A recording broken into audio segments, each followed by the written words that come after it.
ठीक है जी, आवाज आ रही है आपको मेरी? अच्छा जी, नेट डीसी हो गया था। तो बाकी के 10-12 मिनट की हम वीडियो यहाँ से बना लेते हैं। अच्छा जी, स्क्रीन में शेयर कर दूं। नेट डीसी होने से पहले हमारे पास जो सेशन था वो था अराउंड 30 मिनट्स का। ठीक है जी, उसको 41A और 41B के नाम से सेव कर लेते हैं। कॉपी।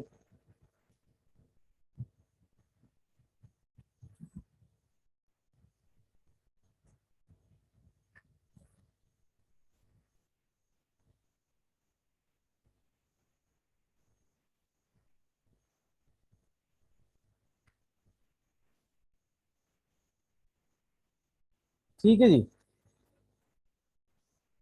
तो ठीक है जी, इसको मैंने सेव कर लिया। File, save as. अच्छा, लेक्चर 41A का सर्किट ए। ठीक है जी। अच्छा जी, अब हम यहाँ पे क्या करेंगे, यहाँ पे करेंगे ये कि जो चीज यहाँ गिवन है और जो हमने सॉल्व करके इसमें एग्जांपल में निकाली हुई है इन्होंने इसके अंदर, हम उसको प्लेस करेंगे आर एस यानी कि सोर्स रेजिस्टेंस और आर डी यानी कि ड्रेन ड्रेन रेजिस्टेंस के ऊपर। फिर देखेंगे कि वही वैल्यूज आ रही है या नहीं आ रही। ठीक है जी। तो 294 and 12 kilo ohm. 294 is source resistance and drain resistance 12 के। ठीक है जी, तो इसको मैं कर देता हूँ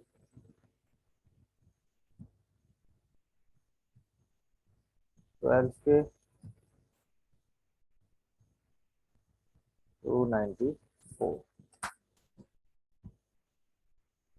ठीक है जी। और हमारे पास जो VDD है वो गिवन है 12 वोल्ट।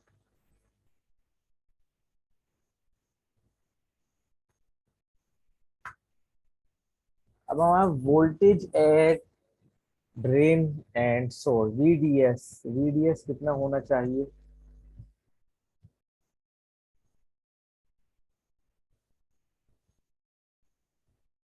VDS की वैल्यू तो गिवन नहीं है।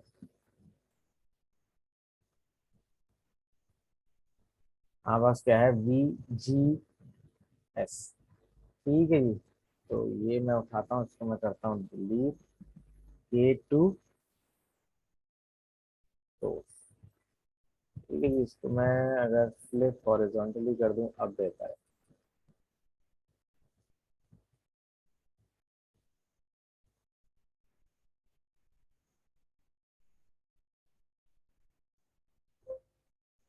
ठीक है जी, सर्किट हमारा सेव हो गया। अब इसे रन करके देखते हैं क्या आ रही है values.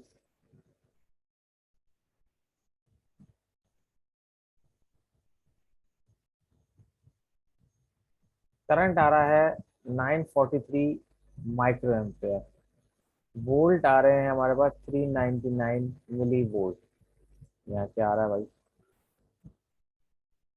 ID VGS gate to source 147 millivolt. ये 274 है। अच्छा जी।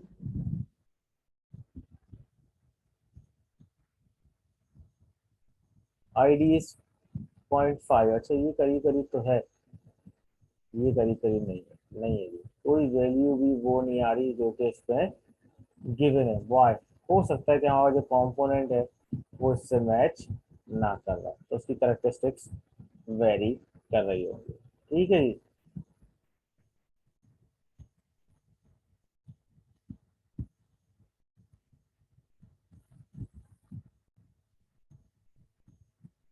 अच्छा जी, फिर वही चीज आ गई। ड्रेन का मतलब कलेक्टर, सोर्स का मतलब एमिटर, गेट का मतलब बेस।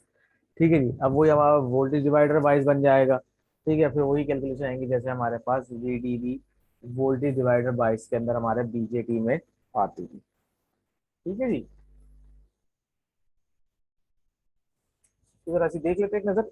लेकिन सवाल मेरा अभी भी यही है, और हो सकता है 5 नंबर की रीजनिंग दूं आपके पेपर के अंदर कि why these things didn't match with the multi SIM simulation. ठीक है जी, तो देख लेंगे, अच्छी सी इंग्लिश लिख लेंगे उसके ऊपर। चलो जी, आखिरी इसको भी ट्राई कर लेते हैं। आखिरी इसको भी ट्राई कर लेते हैं बना के। लेट्स सी कि अगर यहाँ पे यही वाला जे फेड लगाया जाता है तो what will be the result.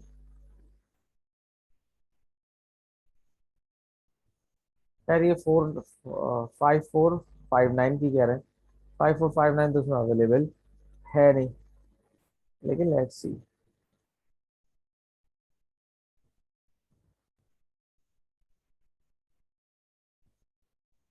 तो मैं क्लोज कर दूं।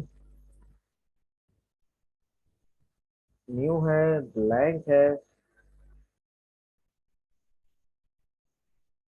अब दोबारा हम बीजेटी की तलाश में निकल लेते हैं। सॉरी, जे फेड की।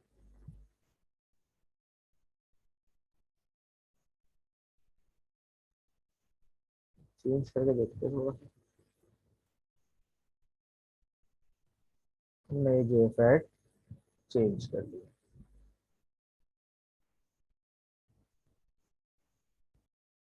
1 2 3 एंड 4। ठीक है जी, इसको हम रोटेट कर लें पहले।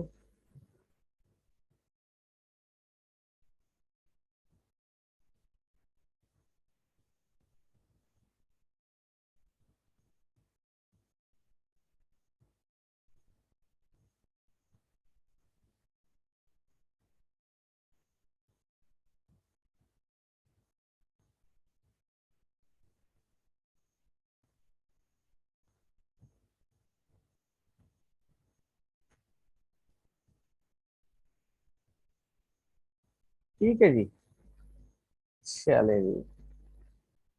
लगा लेक्चर 41B होगा, क्योंकि दो इसमें ब्रेक हो गया था लेक्चर ही।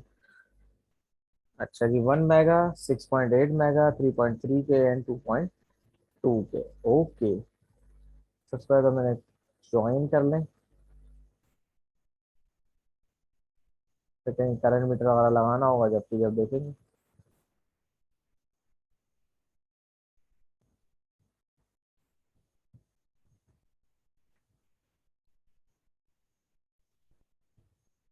थोड़ा सा मैं दूर इसकी रख रहा हूँ, तो मुझे गेट टू सोर्स अगर वोल्टेज मालूम करने पड़ेगा तो फिर मुझे मीटर प्लेस करने में प्रॉब्लम है।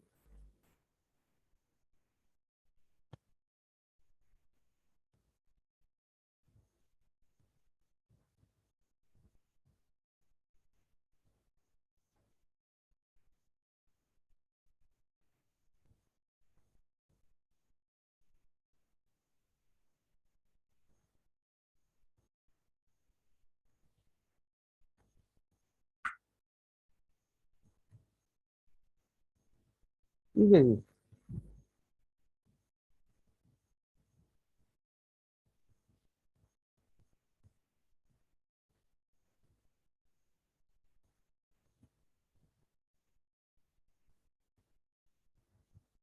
चलो जी, वक्त तो यहाँ पे इसने नेट ना के हमारा खराब कर दिया। खैर बारह, अब हम इसकी वैल्यूज वो लिख लेते हैं जो बुक में गिवन है।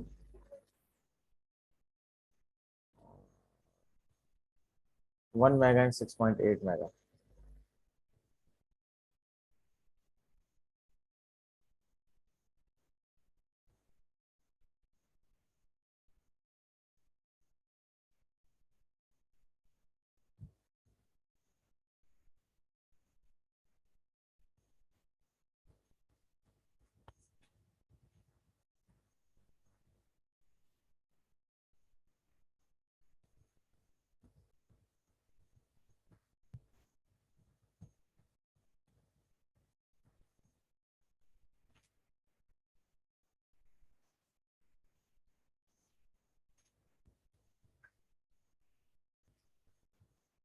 3.3 के एंड 2.2 के।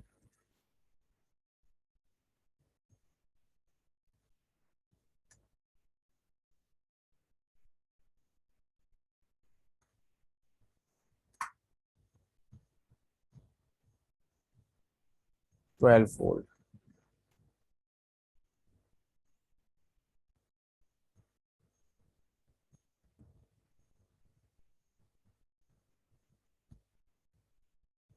अच्छा, हम VDD भी ले सकते हैं, लेकिन अभी हम इसी को ले रहे हैं।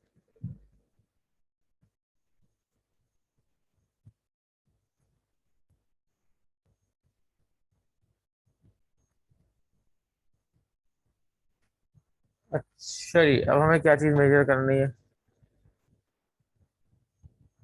आईडी चेक करना है। इट शुड बी 1 पॉइंट या नियर अबाउट 1.52। आईडी मुझे यहाँ से मिलेगा, ठीक है जी। तो आईडी के लिए मैं पहले करंट मीटर ले आऊँ।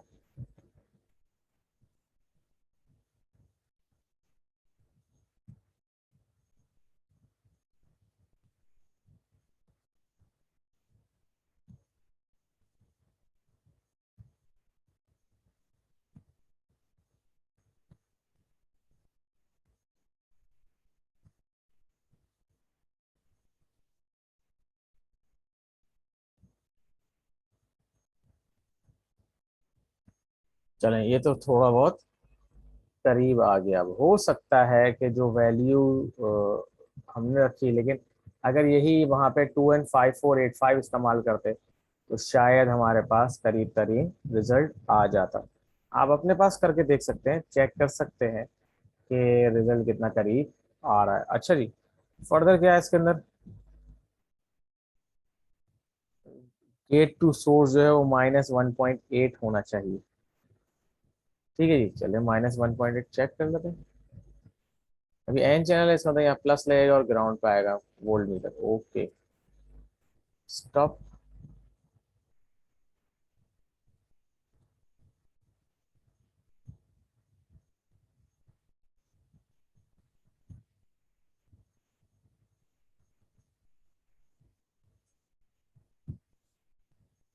ठीक है, अराउंड 1.5 आ गया और ये आ रहा है, कह रहा है 1.8। समझ में आता है, तो 1.5 ही आ रहा है असल में तो। गेट टू गेट आ रहा है, गेट टू सोर्स कितना है? हाँ, अब सवाल शुरू होता है। गेट टू सोर्स होगा तो फिर ये चीज, ये वाला पॉइंट हटेगा।